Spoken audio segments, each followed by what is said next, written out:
Hola, muy buenas tardes para todos.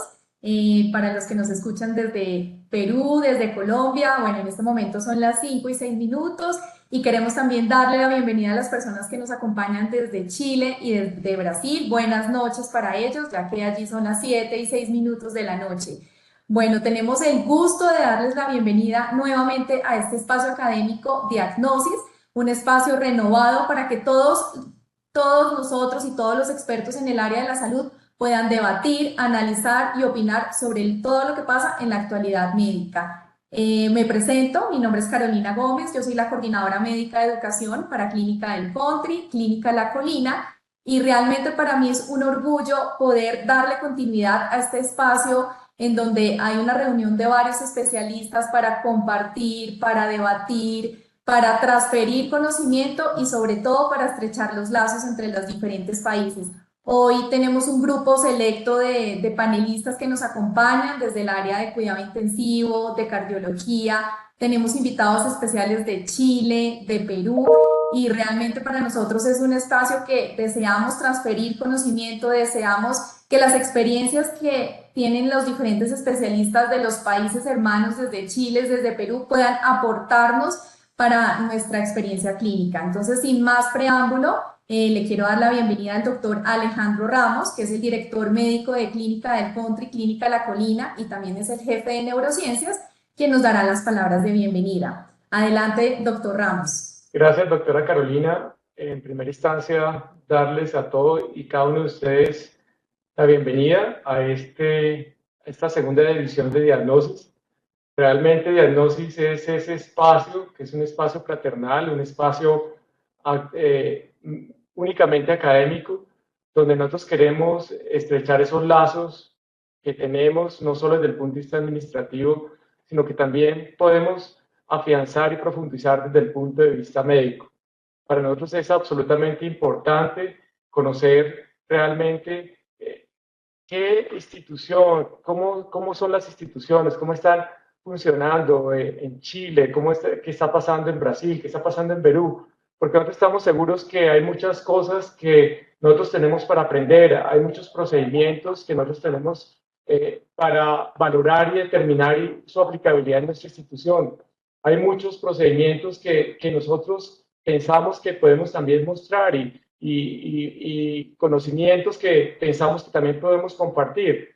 De suerte que el objetivo de tener un espacio donde nosotros podamos comunicar, podamos discutir, podamos disentir, podamos estar de acuerdo, es absolutamente importante desde el punto de vista de la dirección médica de la Clínica del Country, no solo de la Clínica del Country, sino también de todas las clínicas de Perú, de Brasil, de Chile, y estoy seguro que es un camino que nosotros podemos recorrer juntos, un camino donde nosotros nos afiancemos, donde realmente podamos compartir todas nuestras experiencias, podamos enriquecernos, y creo que es el objetivo final de esta dirección médica, la dirección médica seguramente de todos los hospitales a los que me he referido, donde el único objetivo es que logremos esa visión común de esas patologías, que podamos enriquecernos del conocimiento que todos tenemos. Naturalmente todos tenemos fortalezas, todos tenemos puntos débiles, y la idea es eso, afianzarnos en las fortalezas y buscar esa hermandad, buscar esa unión, buscar ese sistema donde nosotros podamos tener una comunicación absolutamente asertiva, y en últimas los que se benefician con estos espacios son los pacientes. Realmente quiero agradecer a todos y cada uno de los participantes por esa generosidad, por estar con nosotros hoy, por acompañarnos. Realmente es para nosotros muy importante tener estos espacios y muy importante contar con estos doctores absolutamente idóneos en el manejo de la reanimación cerebral, en los soportes mecánicos, y es definitivamente algo que nosotros queremos mostrar en este diagnóstico. Es eso, es nuestra excelencia a través de las fronteras, es la excelencia que no tiene nacionalidad, es la excelencia que únicamente le interesa al final nuestra razón de ser, que es el paciente. De verdad, doctores expositores, todos muy bienvenidos, y vuelvo y les doy las gracias por su generosidad. Igualmente quiero agradecer a todos los participantes de Colombia e internacionales en este programa, segunda edición de Diagnosis. Doctora Carolina Guarín, nuestra jefe de cuidado intensivo. Va a seguir la reunión de apertura y va a seguir la reunión en la manera como vamos a guiar este diagnóstico, y estamos seguros que bajo la conducción de la doctora Guarín vamos a profundizar mayormente y extraer todo ese conocimiento que nosotros queremos de nuestros invitados. Doctora Carolina Guarín, bienvenida. Mil gracias, doctor Ramos y Caro Gómez. Pues para nosotros es un honor definitivamente poder tener temas tan interesantes y especialistas tan importantes de nuestros aliados estratégicos en United Health y One Medica. Así que pues sin más preámbulos, hoy vamos a tener un tema muy bueno que va a ser reanimación cerebral con soportes mecánicos. Es un tema que es inusual, es un tema que para nosotros en cuidado intensivo pues tiene mucho valor porque queremos claramente llegar a unas metas específicas según, digamos que el compromiso del órgano, pero no solamente el compromiso del órgano, sino tener y mantener un paciente en perfectas condiciones, sobre todo desde el punto de vista neurológico.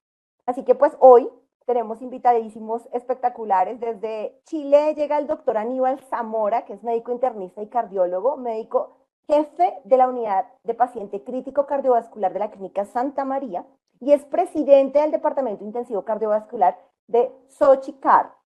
Así que con él vamos a tener una súper conversación que ustedes se van a dar cuenta. Hoy tenemos algo muy interesante y es que son 2 casos y vamos a hablar cómo manejaríamos esos 2 casos entre todos. El doctor Cristian Soprocuco es médico cardiólogo con su especialidad en terapia intensiva cardiología, máster en insuficiencia cardíaca y entrenamiento internacional en ECMO y asistencia circulatoria mecánica y de trasplante cardíaco. El doctor Cristian es de Perú y también vamos a tenerlo con unas importantes preguntas y soluciones a nivel desde el punto de vista cardiovascular y cuidado intensivo. Y finalmente está el doctor José Gajardo, que es médico especialista en cuidado intensivo y jefe de cuidado intensivo de la clínica Dávila, que nos va a acompañar hoy también en esta discusión tan interesante. Ahora viene desde Colombia y nuestra marca, que es el doctor Miguel Gómez, médico especialista en cuidado intensivo y magíster en cuidados paliativos, es intensivista de la Clínica del Country y Clínica de la Colina y nos va a representar hoy con estos 2 casos y va a sustentar nuestra posición. Y el doctor Rafael Mesa, que es médico especialista en cuidado intensivo y está a cargo como coordinador de la UCI cardiovascular y es médico intensivista de la Clínica del Country y Clínica de la Colina. Así que, pues yo creo que más allá de Miguel y Rafa, comencemos con los temas. Doctores, doctor Aníbal, doctor Gajardo y doctor Cristian, preparados para nuestras preguntas. Y bueno, sin más preámbulos, yo creo que Miguel, comencemos con nuestros casos. Como les cuento, son 2 casos muy interesantes y al final vamos a concluir qué aprendimos de estos casos y cómo vamos a mejorar todo el proceso que tenemos en cada unidad de cuidado intensivo. Así que mil gracias. Listo, muy buenas tardes para todos. Bueno, solo para confirmar que estén viendo la pantalla y la presentación. Perfecto, la vemos completa. Excelente. Entonces, sin más preámbulos, pues bienvenidos todos. Vamos a hablar precisamente de reanimación cerebral con soportes mecánicos. Yo soy Miguel Gómez precisamente y el doctor Rafael Mesa, que también nos acompaña. Este tema precisamente surge en virtud de que muchas veces todos los resultados hemodinámicos, cardiovasculares, pulmonares, renales, siempre los tenemos muy en cuenta cuando un paciente sale de la unidad de cuidado intensivo, pero creo que todos en cierto modo convergemos en que parte de los resultados más importantes que buscamos todo el tiempo es precisamente funcionalidad y pues precisamente esto va a depender en gran medida del estado neurológico del paciente después de haber pasado por cuidado intensivo. Entonces, el contenido o la propuesta que les tenemos para hoy es generar precisamente o mostrarles 2 casos clínicos. Uno es en un paciente con SDRA que manejamos con ECMO venovenoso y otro caso es un paciente que hizo una muerte súbita y fue manejado con un balón de contrapulsación intraórtico. En medio de los casos se podrán, pues junto con nuestros invitados internacionales, generar precisamente la discusión y eventualmente pues compartir experiencias en estos casos. Entonces, el primer caso se trata de un hombre de 22 años que en un evento de tránsito en calidad de motociclista presenta fracturas bilaterales de fémur. Ingresa a otro hospital donde hacen un damage control precisamente con fijación externa a ambas fracturas y en la revisión sistemática no tiene otro tipo de lesiones en otros sistemas. 2 días después de estar hospitalizado y en planeación de su procedimiento quirúrgico, empieza a presentar un deterioro respiratorio progresivo con aumentos en los requerimientos del flujo de oxígeno hasta el punto de requerir ventilación mecánica. Teniendo en cuenta la evolución del paciente, entonces se lleva, por supuesto, a un angiotac con protocolo para TEP, en el que se muestra un evento embólico, pero graso, de manera bilateral pulmonar. No se evidencia, grosso modo, un proceso infeccioso en la TAC y eventualmente el paciente evoluciona a un SRA primario con disfunción orgánica múltiple que requiere soportes hemodinámicos con noradrenalina, vasopresina e incluso adrenalina y eventualmente ciclos de pronación en la ventilación mecánica. A los 4 días, después de haber sido instaurado el SRA, pues se solicita, digamos, una valoración por el grupo de ECMO de la clínica. El grupo de ECMO pues, se dirige al sitio y durante el rescate encuentran al paciente bajo esta situación. Una tensión arterial de 70-40 con frecuencia cardíaca de 150, la temperatura que les muestro allí y saturando 50%. No conocemos todos los parámetros ventilatorios, excepto que tenía un PIB de 10 y una FiO2 al 100% en el parámetro ventilatorio. Estos son los gases arteriales, en el que grosso modo lo que se ve es una acidemia mixta, predominantemente respiratoria, y un evidente trastorno de perfusión. El equipo de ECMO entonces decide realizar una canulación convencional en una configuración venovenosa periférica con los parámetros que les muestro aquí. La cánula de drenaje con 25 French, la de reinfusión de 21, con un flujo de gases frescos de 1 litro por minuto y con unas revoluciones de 4.5 litros por minuto. Una vez se instaura la terapia, lo que se logra evidenciar y lo que nos cuentan cuando el paciente llega es que se logra al menos el retiro de la adrenalina, por supuesto, probablemente en relación un poquito a una mejor relación del CO2 y se logra entonces mantener discreto soporte con noradrenalina y vasopresina, eso sí todavía a altas dosis y mejora en términos generales un poco la hipoxemia. Al día 1, después de haber estado en ECMO, se logra un poco mayor estabilización desde el punto de vista hemodinámico y eventualmente la disminución progresiva del soporte hemodinámico. La mecánica pulmonar, lo que hicimos nosotros al llegar al paciente fue pasarlo o intentar llegar a los volúmenes protectores o ultraprotectores con descanso pulmonar. Pese a ello, la mecánica pulmonar, grosso modo, es con una plató de 35 que le da una driving pressure de 24, una distensibilidad de 4 y una resistencia total de 22. Siendo así, aquí me gustaría, en cierto modo, empezar ya como a interactuar con todos. No sé si de pronto el doctor Aníbal de Chile nos podría de pronto dar una orientación o que hubiesen hecho de pronto ustedes en su clínica con respecto a esta mecánica pulmonar o cómo hubiesen podido manejar este exabrupto en cierto sentido de la mecánica pulmonar. Hola, muy buenas. ¿Se escucha bien? Perfecto, doctor. Sí. Bueno, la mecánica pulmonar, si bien es cierto, tenían una ventilación mecánica por protectora, uno podría haber bajado un poco más los niveles de PIB o de volumen control en este paciente como para poder disminuir un poco. Tenía un plató muy alto con un driving pressure de 24, entonces la ventilación protectora no estaba haciendo como tal en ese pulmón, no tenemos una ventilación protectora. Una de las alternativas era ver si es que existía algún otro problema hemodinámico. Consultas, ecocardiograma en estos momentos tenían, cómo se estaba comportando, cuál era el nivel de droga en este momento. Sí, doctor. Se los iba a mostrar un poquito más adelante en la siguiente diapositiva, pero grosso modo la titulación se hizo viendo el ventrículo derecho, el ventrículo izquierdo también, y como para adelantarme un poquito, estaba normal el ventrículo derecho. En términos de la noradrenalina y la vasopresina, podríamos mencionar, eso obviamente es muy fluctuante, pero noradrenalina dosis intermedias y vasopresina entre 1 y 2 unidades hora. Sí. Este fue el paciente, podría haber estado en el contexto también que aquí era un paciente politrauma, ya que estábamos viendo, entonces eso no sé si estaba fijado ya las costillas, que también podría haber estado ocasionando algún problema del tipo de ventilación. No sé, yo en mi unidad no manejo tanto politrauma, entonces No sé qué experiencia nos puede decir el doctor Gajardo también, que él sí tiene mayor experiencia en una UCI general. No sé, doctor, si es que usted me podría ayudar en ese tema un poco. Hola, buenas. Una manera quizá de manejar el caso podría haber sido para poder titularle mejor el volumen tidal al paciente, haberlo manejado en vez de volumen control, haber instaurado el ventilador mecánico en presión control y dejarle una presión inspiratoria entre 10 a 14 centímetros de agua, asumiendo que con eso, con una frecuencia respiratoria baja, esa presión inspiratoria va a equivaler más o menos a la presión plató.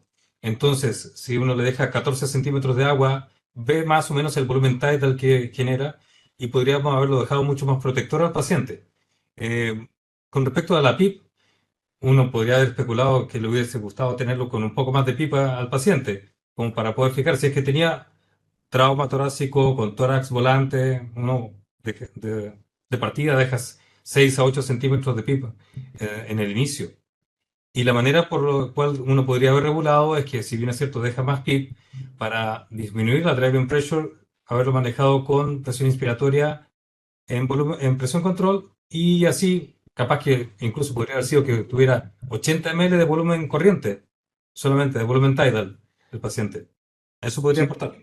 Sí, yo en ese sentido también opino lo mismo. Creo que manejarlos con volumen control, a veces uno pierde los parámetros de presión y driving pressure y se da muy arriba y después la ventilación protectora que tratamos de hacer se ve totalmente, en la salida del ECMO se puede ver influenciada por la mala ventilación que teníamos en su momento. No sé cómo hicieron o cómo avanzaron ustedes posteriormente.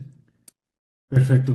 Digamos que para redondear, justamente esta fue la apreciación ventilatoria que teníamos. Nos unimos un poquito como a la dinámica de pronto de pasarlo a presión control, porque precisamente dentro de todas las estrategias que uno podría generar en la mecánica pulmonar, realmente las más válidas, o más bien, ya sabiendo la historia natural del SDRA, de cualquier tipo en términos generales, es que su evolución hay que darle tiempo y dejar el descanso pulmonar manteniendo parámetros protectores a toda costa. Para eso es el ECMO precisamente.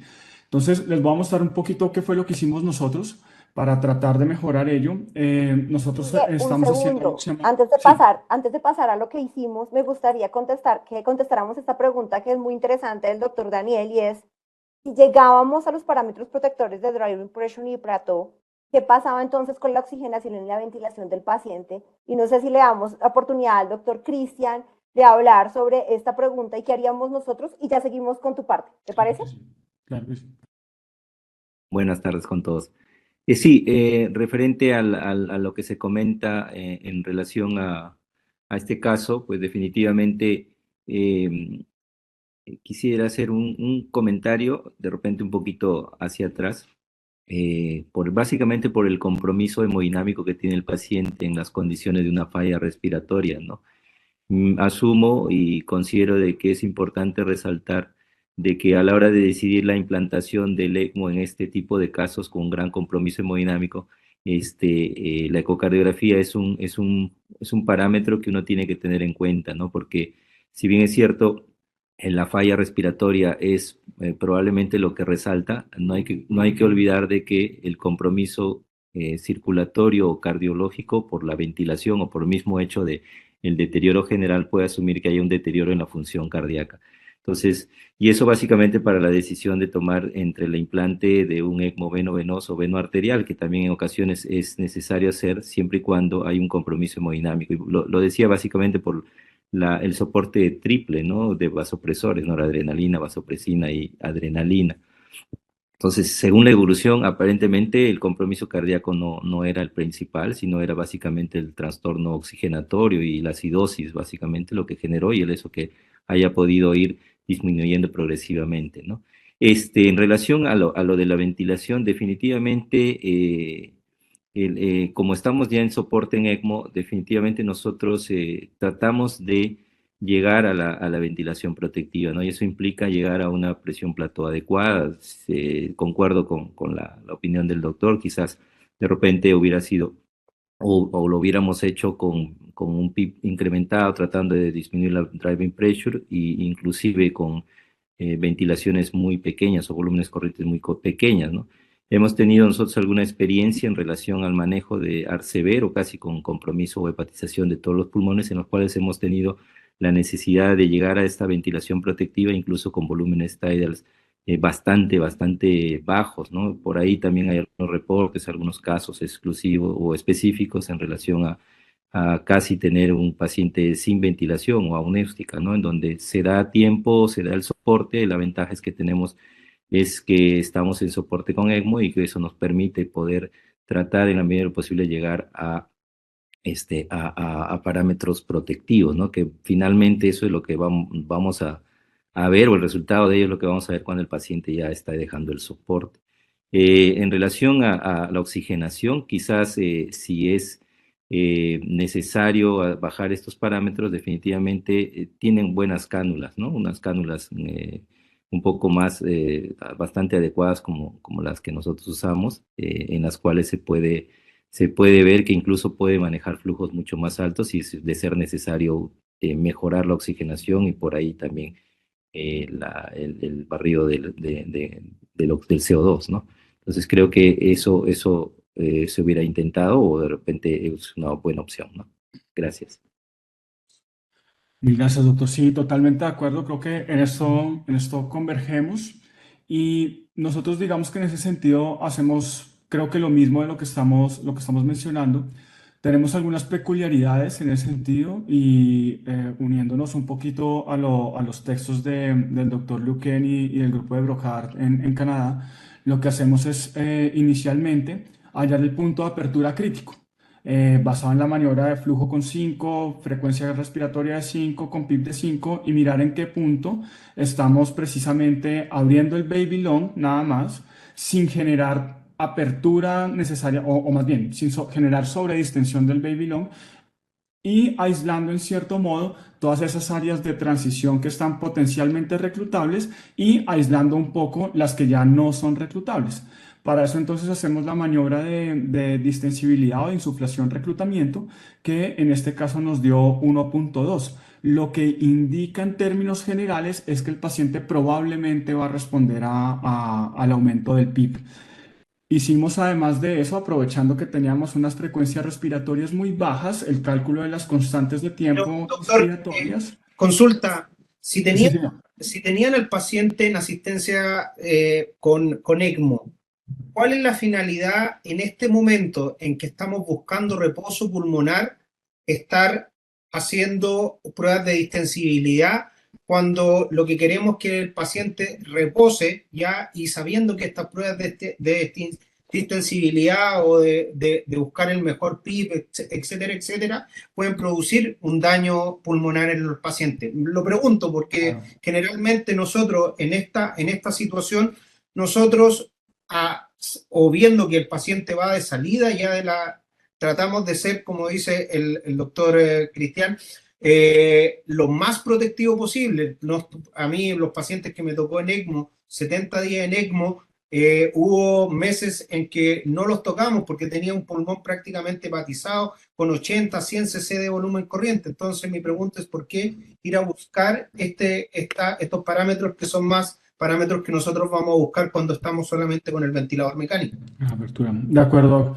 Ahí tendríamos dos consideraciones. La primera es, como se encontraba con tanto choque y demás, en términos generales uno podría hablar de las resistencias vasculares pulmonares, recordando que hay unos vasos intra y extraalveolares en los cuales mantener cerrados ambos lo que va a hacer es aumentar más las resistencias vasculares pulmonares y eventualmente, según el texto de SATO 2021, generar una disfunción del ventrículo derecho de manera progresiva, teniendo en cuenta que está con tanto choque también hemodinámico, que si bien viene mejorando, pues en todo caso mantener discretamente abiertos los pequeños puntos del baby lung podrían eventualmente mejorar. Ahora bien, como usted menciona, si eventualmente no tenemos posibilidad de generar una discreta apertura de los alvéolos que están relativamente sanos, digámoslo así, o con potencial lesión eventualmente, pues por un lado también podríamos mantenerlos discretamente abiertos.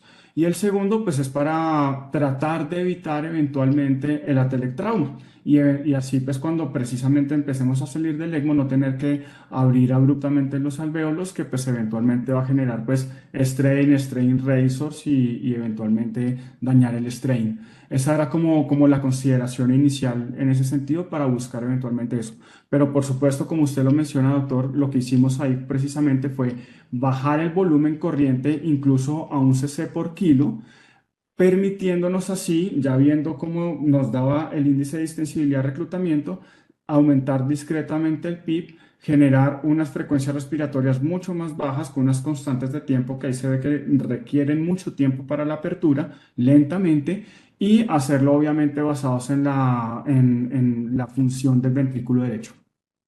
De hecho, en este caso precisamente, ahí nos podría ayudar también otro detalle, y es que como la mecánica pulmonar está tan alterada como pudimos ver allí, pues precisamente tocaba llegar a algún punto en el cual o cerrábamos completamente el pulmón y lo llevamos a el PIB mínimo posible, que sería en este caso 5, y bajar el volumen corriente prácticamente a lo que requiriese para poder llegar a la ventilación protectora. Lo que nos dimos cuenta al haber hecho estas, digamos, estas maniobras ventilatorias es que abruptamente mejora la distensibilidad pulmonar y lo logramos colocar en parámetros protectores eventualmente. Para continuar entonces, lo que hicimos fue precisamente eso, titularlo guiados por el ecocardiograma que hicimos ahí en cuidado intensivo. A su izquierda tenemos, obviamente lo hicimos todo con ecocardiografía transtorácica, y lo que podemos ver a la izquierda es precisamente cómo el BTI del ventrículo derecho mejora de manera progresiva. Iniciamos con un BTI derecho de 11 y al mejorar discretamente precisamente la reclutabilidad de los vasos extraalveolares, empezamos a ver precisamente cómo disminuyen las resistencias vasculares pulmonares. En el lado derecho lo que tenemos es precisamente cómo estaba el gasto cardíaco izquierdo en términos generales, y pues lo que vemos es que precisamente el gasto cardíaco izquierdo en términos globales está relativamente conservado. Entonces, después de todo esto, tenemos que el paciente empieza a tener una mejor presión arterial, una frecuencia cardíaca un poco mejor, y la hipoxemia empieza a resolver en términos generales. Lo encontramos con estos gases que les muestro allí. Pasamos a un lactato de 2, todavía con algo de consumo de la base exceso, y una acidosis mixta que sigue predominando la parte respiratoria. Se ajustaron también algo un poco en ese sentido los parámetros del ECMO, asimismo pues guiados ya con el gasto cardíaco que teníamos allí nativo y el flujo de los gases frescos. No sé si en este punto quisieran de pronto hacer alguna intervención de que si hubiesen hecho algo diferente teniendo en cuenta los parámetros hemodinámicos y respiratorios de manera global. Disculpa, Miguel, solo una consulta. Después de hacer el análisis, incluso ecocardiográfico, me gustaría saber más o menos cuál fue tu parámetros, tu setting del ventilador con el que se quedaron, ¿no? Para más o menos conocer cuál es más o menos el PIB con el que lograron ello, y ver si de acuerdo a eso hay algunos colegas que tienen algunas cuestiones bastante prácticas en relación del setting del ventilador en contexto de SDRA, ¿no? Y ECMO. Gracias. Perfecto. Sí, claro. Alcanzamos a bajar el volumen corriente hasta 2, que eso le daba aproximadamente 120 de volumen tidal, con un pic que alcanzamos a subir a 10. La frecuencia respiratoria la mantuvimos todo el tiempo en 10, y el tiempo inspiratorio, basado en esas constantes de tiempo, nos daba de 1.2 segundos. La relación se mantenía alrededor de 1 versus 2.1. Ese sería como en términos generales los ajustes que se hicieron. Eso ya nos permitió tener eventualmente una plató ya en 20, la driving pressure entonces nos daba 10, y esto sería principalmente la distensibilidad, si no cambió pues por el momento obviamente. Perfecto, perfecto. Básicamente, en relación a algunas recomendaciones generales, ¿no? Que sin a veces probablemente la necesidad de hacer maniobras de cálculos, muchas veces nosotros encontramos de que un paciente con SDRA es poco probable que con un PIB menos de 10 o alrededor de 10 podamos tener un compromiso en la función del ventrículo derecho. Pero es importante o interesante reforzar esto de que esa titulación se podría hacer con una imagen de ecocardiografía, ¿no? Y eso nos da un dato adicional de lo importante que puede ser tener, o de lo que es tener un monitoreo cercano con ecocardiografía, ¿no? Y que nos permite poder hacer esto de una manera segura. Me parece súper interesante que se haya hecho de esa manera y que se refuerce la idea del beneficio de usar este tipo de estrategia. Gracias, Doc. Bueno, yo creo que tenemos que pasar al siguiente caso, pero antes de pasar al siguiente caso, me gustaría escuchar unas conclusiones de nuestro caso actual o cuáles serían las mejores recomendaciones que podríamos hacer nosotros para tener un paciente en sus mejores condiciones en este estado. Entonces, yo no sé si el doctor Aníbal nos ayuda con un resumen de cuáles serían nuestras metas, como qué llevamos a casa y cómo sería nuestro, digamos que nuestro plan con este tipo de pacientes para seguir a nuestro segundo caso, por favor.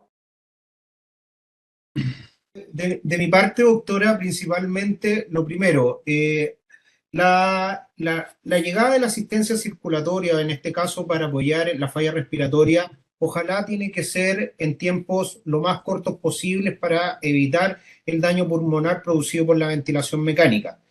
Eso es el primer punto, y creo que ustedes con los 4 días que manejaron el paciente probablemente no le llegó en el 4.º día, sino que llegó después de que estaba en otra institución, se manejó en los tiempos adecuados para poder decidir. Ahí hay que ver, porque uno podría decidir si es que se entra antes o después, pero tratar de no extender el tiempo de indicación de la terapia. Segundo, como lo vimos y lo conversamos todos, la ventilación tiene que ser, ojalá, lo más protectiva posible, incluso llevando a niveles muy bajos, como todos dijimos en este paciente. Y encuentro muy interesante, hasta el momento donde vamos, ya la titulación que ustedes hicieron con el ecocardiograma para poder titular y mejorar las condiciones del paciente. Hasta ahí es donde vamos y hasta ahí es donde entiendo. Muchas gracias, Doc. Sí, precisamente ese era el plan y quería mostrarles precisamente no solamente la parte hemodinámica que hicimos, sino estos hallazgos que tuvimos en el Doppler transcraniano cuando estábamos reanimando a este paciente.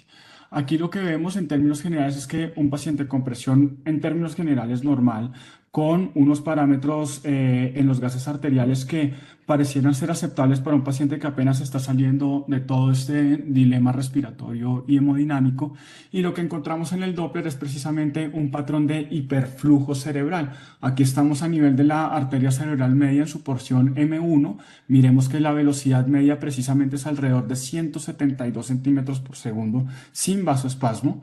Y cuando nos comenzamos a adentrar un poquito más hacia la circulación cerebral, el nivel de la arteria cerebral en su porción M2, en la cerebral media, seguimos con un patrón de hiperflujo. Recordemos entonces que esta es precisamente la discusión, y es que tenemos un paciente joven que no tiene cambios o no tiene tiempo de adaptarse a todo este problema hemodinámico y respiratorio, y terminamos, por un lado, con un CO2 muy alto, un oxígeno muy bajito y unas presiones relativamente normales o inclusive un poquito altas, que en términos generales, lo que vimos precisamente por todo el choque y demás, tenía un desacople neurovascular. Siendo así, lo que hicimos fue retirar incluso los aportes vasopresores y retitular la presión arterial media basados en el Doppler transcraniano.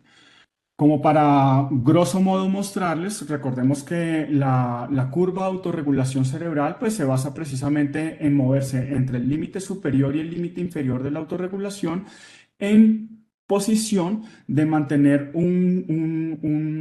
digamos, una relación dinámica y conservada entre el flujo y la presión. Sabemos que los límites inferiores, en el límite inferior de la autorregulación, pues tenemos eventualmente un colapso pasivo de los vasos sanguíneos o el cierre crítico cerebral, pero muchas veces, y que obviamente esto pues va a llevar eventualmente al paciente a isquemia y obviamente esto aumentar la mortalidad, pero tenemos en el límite superior precisamente esa vasodilatación pasiva que genera precisamente un aumento abrupto del flujo que ya sabemos que puede, digámoslo así, concluir al paciente en términos generales con una lesión neurológica catastrófica tipo sangrado.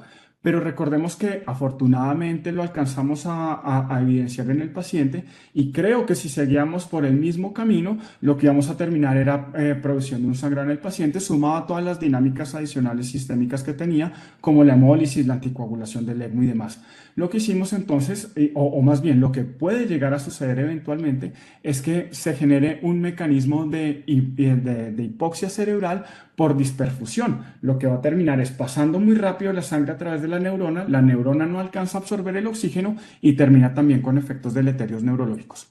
Sumado a eso, ya sabemos las relaciones inversamente proporcionales con el oxígeno versus el flujo sanguíneo cerebral en términos metabólicos y directamente proporcional al CO2. De manera que si empezamos a juntar gota por gota, pues vamos a terminar no identificando una posible o potencial lesión cerebral.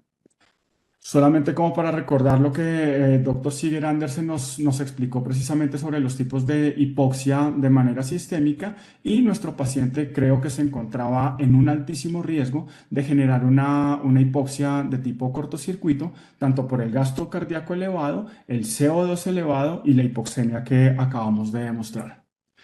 Grosso modo, consecuencias del flujo sanguíneo cerebral secundarias al ECMO tenemos muchas. Solamente hay que recordar un poquito la fórmula en términos generales, donde sabemos que la presión de perfusión cerebral depende, por un lado, de la presión arterial media, que en términos generales nos habla del gasto cardíaco, la presión intracraniana y un detalle muy, muy relevante, que es justamente el radio del vaso, y es lo que quiero demostrar eventualmente, y es que parte de todas estas cosas que hacemos de sedación, la temperatura del ECMO, la ventilación mecánica, el soporte hemodinámico también, sobre todo los vasoconstrictores o vasodilatadores, van a generar cambios en el radio, pero exponenciales a la cuarta potencia. Obviamente aquí en virtud del tiempo no les muestro todo, pero miren que hay varios segmentos, digámoslo así, de la fórmula del flujo sanguíneo cerebral que se pueden ver alteradas precisamente por la terapia de ECMO. Y una muy, muy especial que me gustaría hacer un pequeño hincapié y es en la del retorno venoso. Recordemos entonces que el cerebro finalmente se va a drenar principalmente por las dos yugulares y tenemos adicionalmente a eso una disfunción del ventrículo derecho, un aumento de la presión sistémica media secundario pues al flujo elevado del ECMO y además de eso una cánula relativamente grande en una de las dos yugulares, lo que va a hacer eventualmente que la presión de perfusión disminuya, la PIX aumente el diámetro, haya mayor hemodilución, no sabemos muy bien el flujo continuo en términos generales que puede suceder en el cerebro y obviamente la entrega de oxígeno debido a la modificación de la P50 en todos los eventos hemodinámicos del paciente. Para finalizar ya este caso, entonces, pues lo que terminamos es, digamos, modificando todas estas variables hemodinámicas guiadas por el Doppler transcraniano y también por la diastología, el ventrículo derecho y el ventrículo izquierdo. El paciente logra eventualmente salir del ECMO, se libera de la ventilación mecánica, recupera, digamos, la función de la falla orgánica múltiple en la que estaba, se reducen las fracturas y egresa con el pulgar arriba, lo cual pues nos da mucha alegría, por supuesto. Para ser concretos, en el caso número 2, grosso modo es un paciente que se encontraba en la vía pública, es traído por la policía. El paciente, según nos cuentan los que vieron los hechos, el paciente hace un síncope, recibe los primeros auxilios en los 2 primeros minutos y al ingreso a la clínica se presume entonces que tenemos un paciente de 40-50 años con estos signos vitales que les muestro acá. No hay signos de agresión o lesiones externas y eventualmente tampoco hay signos que nos indiquen que el paciente esté bajo algún evento neurológico agudo. Se procede entonces a una intubación orotraqueal de secuencia rápida y lo que se ve, y es bastante llamativo, es el ritmo de fibrilación ventricular en el electrocardiograma. Estos son los gases arteriales, de lo cual es llamativo que tiene un lactato de 15 con un pH de 7,0 y eventualmente pues un bicarbonato en 10. Obviamente, pues teniendo en cuenta la edad y la historia clínica que les acabo de mencionar, sería una arteriografía. Grosso modo lo que nos muestra, eso es solo para demostrarles que pues evidentemente el paciente tenía una oclusión completa de la arteria coronaria derecha y Después de esto, pues se lleva a la unidad de cuidado intensivo. No se puede abrir el vaso por dificultades técnicas en términos generales, nos cuenta el hemodinamista, y nos lo lleva ya eventualmente con estos signos vitales después de la reanimación. Ya una frecuencia cardíaca en términos generales normal, ya en ritmo sinusal. Con estas presiones arteriales que les muestro, una FI2 al 50% en ventilación mecánica, la dosis de adrenalina está en 0.1 microgramos minuto, con una sedación de fentanilo de 100 microgramos y evidentemente el lactato ya en disminución con estas variables de perfusión. Me gustaría ahí conocer si alguno de ustedes, qué hubiese hecho después de, independientemente de la arteria coronaria que sabemos que tendremos que intervenir eventualmente, cómo hubiesen hecho el manejo hemodinámico, sedativo y ventilatorio de este paciente. Miguel, ¿qué tal si escuchamos al doctor Gajardo? Claro Doctor que sí. Gajardo ha hablado poco y queremos escucharlo. Doctor Gajardo.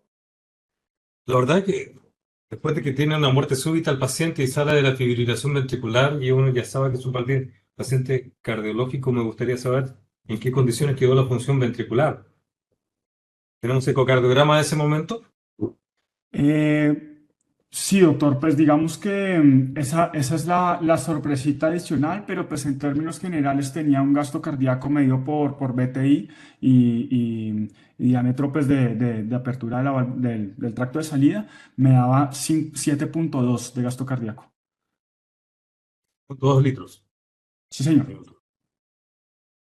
Incluso parece como mucho mejor de lo esperado, porque uno esperaría que estuviese deprimido Más aturdido. bajo esas condiciones, tanto por la condición de la arritmia que tuvo como la hipoxemia que todavía impera. Tal cual. Ahora está sedado con una dosis ínfima de fentanilo. ¿Qué reactividad tenía en ese momento el enfermo? En ese momento venía prácticamente con, digámoslo así, con un RAS de -4, prácticamente. Muy, muy pobre respuesta a los estímulos, a veces movía los brazos y nada más. Porque hasta ahora uno le gustaría saber a continuación si el setting del ventilador y la evolución posterior va mejorando o empeorando el paciente, porque da la impresión de que durante este rato lo que tenemos ahí son condiciones mínimas para garantizarle la estabilidad y no sé cómo va a seguir en ese instante. Si la sedación es mínima y la reactividad es mínima, también uno pensaría que la injuria cerebral que tuvo el paciente no es menor. Exacto. Entonces, ahí precisamente paro presenciado todo lo demás y pues que se llevó en términos generales rápido a la clínica y justamente nos generaba la misma duda. ¿Por qué si todo esto ya está relativamente bien, por qué no está tan despierto? Lo que hicimos nuevamente fue un Doppler transcraniano en el que encontramos esto precisamente y les muestro en la imagen de arriba un Doppler transcraniano de la arteria cerebral media derecha y en el otro lado de la izquierda. Miren que hay dos situaciones muy, muy relevantes en esto. Lo primero, una evidente asimetría entre los dos. Y lo segundo, un patrón de hipoflujo derecho y digamos que visualmente, una preparada circulatoria cerebral, prácticamente ya casi en parada circulatoria igual. Entonces le queda a uno la duda, buen gasto cardíaco, baja dosis de noradrenalina, en términos generales los signos vitales son relativamente normales, depuración del lactato, unos índices de perfusión relativamente decentes. Siendo así, lo que hicimos entonces fue justamente despejar la duda y lo llevamos entonces teniendo en cuenta que tiene un corazón aturdido, recién salió de la fibrilación, del aturdimiento cardíaco, de la coronariografía, de la muerte súbita, decidimos colocarle un balón de contrapulsación, continuar la norepinefrina, dobutamina, un bolo de leucimendán, empezar neuroprotección con sedación profunda y ajustar los parámetros ventilatorios para disminuir la ventilación minuto, cosa que subiera el CO2 y permitirle aumentación del flujo sanguíneo cerebral. Al colocarle el balón de contrapulsación, hicimos esto. Lo que vemos acá en términos generales para mostrarles es que lo ajustamos obviamente por presión y mantuvimos entonces precisamente una contrapulsación 1 a 1 con el 100% en el que podemos ver allí que el aumento diastólico está discretamente o alcanza a llegar prácticamente a las metas de contrapulsación. Hasta ese punto Digamos que nos daría como la tranquilidad de reanimar no solamente la parte cerebral para que precisamente ese flujo sanguíneo mejorase, sino que además de eso, sin exigirle demasiado a ese corazón que está, digámoslo así, recién aturdido o recién lastimado. Cuando le hacemos el Doppler transcraniano, entonces, y aquí es el punto de discusión, nos dimos cuenta que la onda sistólica, que es la primera que ven aquí señalada, y la segunda onda, que es la onda de la aumentación diastólica, en términos generales es normal. Pero miren que es bastante llamativo que tiene una pequeña caída del flujo o un flujo cero justamente antes del siguiente ciclo o de la siguiente sístole. Lo que hicimos entonces fue modificar precisamente el tiempo de inflado y de desinflado y tratarlo de coordinar precisamente con la hemodinámica cerebral. Y lo que encontramos es que precisamente aquí en el video lo que les muestro es la arteria cerebral posterior en su porción P2 y aquí en el lado derecho pues precisamente en el mismo punto a nivel de P1. Y miren que justamente esa muesca en la que ha caído el flujo sanguíneo cerebral se ha quitado precisamente por la modificación del balón de contrapulsación. Miguel, aquí Sí. quiero yo un poco antes de que Rafa nos hable, el doctor Mesa, quiero escuchar al doctor Zamorano y al doctor Cristian respecto al uso del balón de contrapulsación y evidencias para mejorar el flujo cerebral. Entonces, no sé, doctor Zamorano, ¿usted qué opina? Este es una técnica nueva, probablemente es una técnica que usamos en este momento, pero quiero saber ustedes desde Chile y desde Perú, ¿cómo ven esta práctica? ¿Cómo ven esta hipótesis de manejo? A ver, doctora, un poquito. La indicación del balón de contrapulsación tengo hartas dudas con respecto a la indicación como tal. ¿Ya? ¿En qué sentido? En que el balón de contrapulsación, si uno sabe, nos va a ayudar solamente medio litro el gasto cardíaco. Y aquí, bueno, tengo una cardiopatía coronaria no revascularizada. No sé cómo estaba el árbol izquierdo ya del corazón del paciente. Segundo, no sé si es que tenía algún tipo de valvulopatía. Y por el gasto que nos contó el doctor en su momento, está en un gasto que es de 7,8 litros. No es un valor para shock cardiogénico cuando lo ocupamos nosotros. Y otra cosa interesante que le quiero decir es que el balón en las curvas que usted mostraba estaba en una relación 1:2, que es cuando uno setea el balón de contrapulsación para ver si es que la aumentación diastólica y el latido asistido se van bien coordinados. Pero para asistirlo el balón tendría que estar coordinado 1:1. Entonces, lo que ustedes estaban mostrando, si es lo que yo vi en lo que ustedes estaban documentando, es una asistencia del balón 2:1. Y si es 2:1, tenían un latido asistido y otro no asistido, es lo que me estaban mostrando. Entonces, me caben dudas, uno por la indicación del balón, si es que era por shock, no lo tengo. Y lo otro, también que el seteo del ventilador, por las curvas que me mostraron, no era el seteo que nosotros hubiésemos realizado acá. Y lo otro, si es que tenía gastos de 8 litros, es cuestionable los usos de bolo de levosimendan, lo discutimos hace muy poco en el Congreso de Cardiología. Y el uso de levosimendan en el shock cardiogénico como tal, no es lo de primera línea por todos los trabajos que han salido. Doc, yo creo que en este instante vale la pena escuchar al doctor Mesa con su intervención y explicación sobre cuál es, digamos que la justificación en ese momento del balón de contrapulsación. Entonces yo creo que le vamos a darle el espacio al doctor Mesa para que nos cuente su hipótesis. Doctor Mesa. Bueno, gracias. El uso del balón de contrapulsación, digamos que dentro de la literatura no tiene un soporte fuerte porque los estudios han hecho buscando desenlaces que desafortunadamente no pueden ser adjudicados al balón de contrapulsación, como mortalidad de 28 días e intentar evaluar el soporte mecánico contra el soporte farmacológico que no tiene asidero.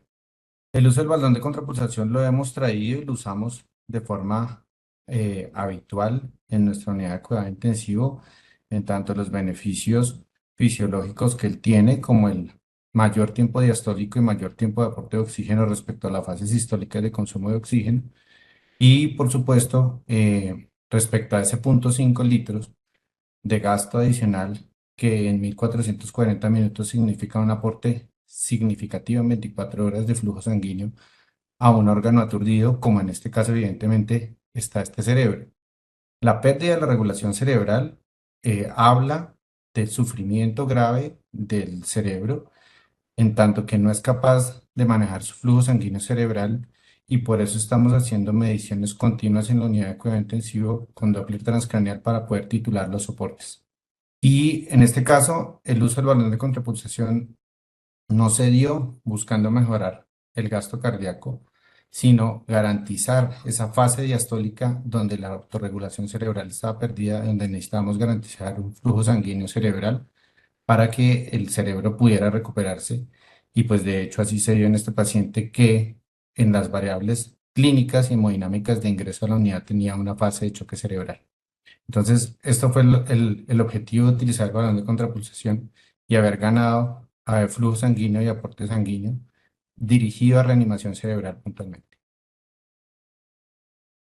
Gracias, doctor Mesa. ¿Qué piensa el doctor Cristian acerca de esta hipótesis y de este manejo?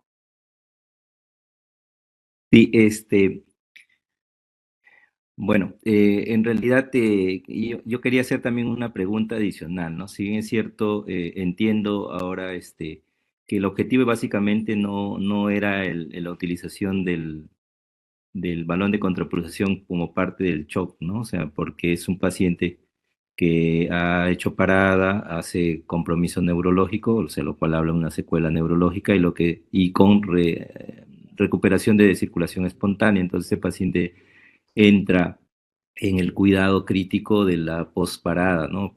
Y donde uno pues tiene que priorizar la parte neurológica. Si bien es cierto, aparentemente los gastos cardíacos estaban bien, o sea, hay creo que más, más datos en relación al uso de catecolaminas o inotrópicos en relación a mejorar el aporte o mejorar el flujo sanguíneo cerebral. No había revisado mucho en relación con balón de contrapulsación, pero veo que el uso de este Doppler transcraneal, incluso para el seteo del balón de contrapulsación y garantizar el mayor beneficio del inflado en el periodo diastólico total, creo que a través de la ecografía transcraneal, bueno, nos abre una puerta, ¿no? Personalmente no he revisado referente a eso, no he tenido experiencia en uso del balón de contrapulsación como para incrementar el flujo sanguíneo cerebral. Y quería preguntar más bien si había otro componente que podría haber influenciado en el resultado, ¿no? Que como por ejemplo algo que sí está determinado, que es la hipotermia. No sé si en este caso específicamente se utilizó hipotermia y que si fue algo que pudo haber sumado al resultado final, ¿no? Que pudo haber tenido este paciente. Gracias, doctor. No estamos utilizando hipotermia en la unidad, estamos utilizando eutermia. Digamos que no hay unos dispositivos en este momento que nos permitan dirigir hipotermia puntualmente regional, ni que tampoco nos permitan evaluar el flujo sanguíneo regional como un NIRS a nivel cerebral para poder dirigir esa hipotermia. Entonces, dado que no podemos garantizar que esa hipotermia esté funcionando y que por el contrario no nos esté perjudicando, no la estamos haciendo, sino mantenemos eutermia. Ok, entonces, bueno, el resultado es, en realidad, sinceramente, para mí es un dato nuevo. Como parte del shock cardiogénico es cuestionable el uso del balón de contrapulsación, específicamente en el escenario de cardiopatía isquémica. En nuestro país, en Perú, en realidad el balón de contrapulsación sigue siendo un soporte circulatorio mecánico de primera línea, a pesar de las indicaciones o de las recomendaciones de la Sociedad Europea, pero aún lo seguimos usando como como parte del soporte circulatorio en pacientes con shock cardiogénico. Pero específicamente en este escenario, en realidad, yo felicito porque es una forma de evaluar y felicito que haya sido tan bien guiado incluso en el seteo a través de un Doppler transcraneal que pues en las imágenes se ve que rápidamente dan el mayor beneficio durante todo el periodo diastólico, que es lo que en el fondo ustedes buscaban, ¿no? Gracias, Doc. Mil gracias, doctor. Gracias, doctor Mesa. Doctor Gajardo, ¿qué opina? ¿Qué nos llevamos a casa? Ya nos queda un minuto de esta discusión interesante de 2 casos. Doctor Gajardo, ¿qué podemos llevarnos a casa a todos? Buenas. Yo creo que el mensaje sigue siendo que nuestra misión es tratar de garantizar tener la menor posibilidad de cerebro con secuelas después de cualquier insulto, ya sea con hipoxemia severa, como en el caso de un distrés, o en el caso de un deterioro de la perfusión cerebral a raíz de una disfunción cardíaca leve o moderada o severa, y que uno pudiera obtener una evidencia, por lo que han mostrado ustedes, a través del Doppler transcraniano, de poder manejar y guiar tanto el soporte de un ECMO venovenoso como de inótropos y del gasto cardíaco que estaban utilizando para el segundo caso. Yo creo que la esencia es lograr que tengamos reposo pulmonar, lograr la mejor perfusión global, pero en particular nos interesa la cerebral. Creo que eso es el fin de toda esta historia. Excelente, doctores. Yo creo que ha sido una tarde de 1 horita espectacular de análisis de 2 casos interesantes, incluyendo una nueva técnica, una hipótesis que tendremos que seguir revisando entre todos, que este no sea solamente una vez que nos veamos, sino el inicio de muchas veces en que podamos discutir temas y casos tan interesantes. Quiero primero darle las gracias a cada uno de ustedes desde su país por este tiempo y este espacio que nos regalan, por cedernos y compartir con nosotros sus experiencias y todo su conocimiento.